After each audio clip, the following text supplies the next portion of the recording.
আজকে এই নারায়ণগঞ্জে আসার উদ্দেশ্য হলো আমি এই পূজা মণ্ডপকে পরিদর্শন করা এবং এটার ভিতরে আমাদের যে মন্ত্রণালয় থেকে যে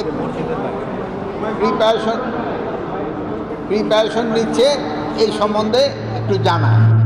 তা আমি এরপরে অবশ্য জেলা প্রশাসকের কার্যালয়ে আমাদের একটা আইন শৃঙ্খলা কমিটির মিটিংও আছে, ওখানে পরে আমি যাব। তা আমি এখানে আসা ভাইদের কাছে শুনলাম যে এইবার তাদের আয়োজন খুবই ভালো, এখানে কোনো ধরনের কোনো সমস্যা নেই এবং ডিসি মহোদয় আমাদের বললো টোটাল এই পূজা ইসের জন্য কত লাখ দিতে, টোটাল 32 লাখ টাকা দেওয়া হয়েছে নারায়ণগঞ্জে 500 কেজি করে চাল এবং প্রতিটা মণ্ডপে 500 কেজি করে চাল দেওয়া হয়েছে এবং এই পূজা যেন ভালোভাবে মানে উদযাপন করতে পারে এবং এটা কিন্তু একটা ধর্মীয় অনুষ্ঠান, এটার কিন্তু পবিত্রতাও একটা রক্ষা করতে হবে এবং এই সব ধর্ম মিলে যেন এখানে একভাবে কাজ করতে পারে এই ব্যবস্থা করা হয়েছে। এখানে কোনো ধরনের এই নিরাপত্তার ঝুঁকি আমার থেকে তো এরা বলতে পারবে, এরা তো বললো কোনো নিরাপত্তার ঝুঁকি নাই এবং প্রত্যেক জায়গায় কিন্তু সিসিটিভির ব্যবস্থা করা হয়েছে। এবং আরেকটা আপনারা জানেন, এবার কিন্তু সব পূজা কমিটির সাথে যে আমাদের মিটিং হয়েছিল সেই সময় একটা ইনস্ট্রাকশন দেওয়া হয়েছে যে তারা মণ্ডপ তৈরি করার শুরু থেকেই তারা 24 ঘন্টার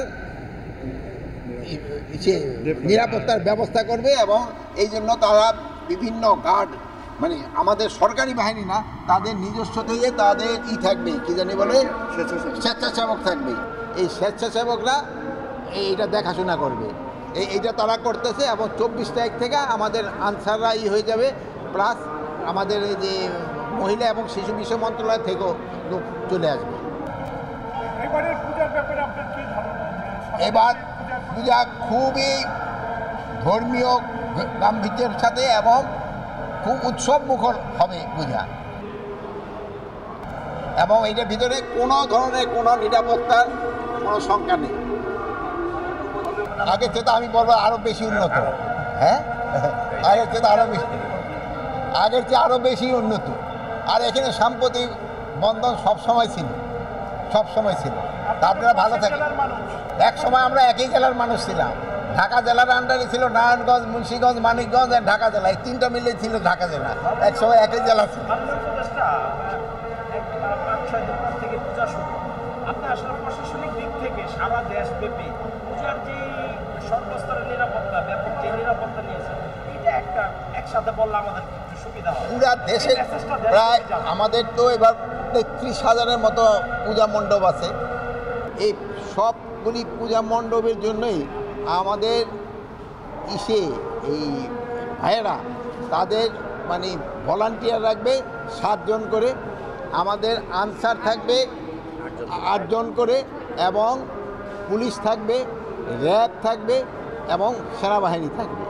এর অধিকন্তু আমরা কিন্তু প্রায় 80,000 এই মহিলা এবং শিশু বিষয় মন্ত্রণালয় থেকে ভলান্টিয়ার রাখতেছি। এবার এই জন্য কোনো ধরনের কোনো অসুবিধা হবে না। আর আরেকটা জিনিস হলো, অনেকেই বলছে যে পূজা মণ্ডপের আশেপাশে কিন্তু দোকান থাকতে পারবে, বাট ওই আগে যেমন ধরেন বড় মেলাগুলি হলে হয় কি এখানে গ্যাদারিংয়ে হয়ে যায়, এই জন্য বড় মেলা থাকবে না, কিন্তু দোকানগুলি থাকতে পারবে।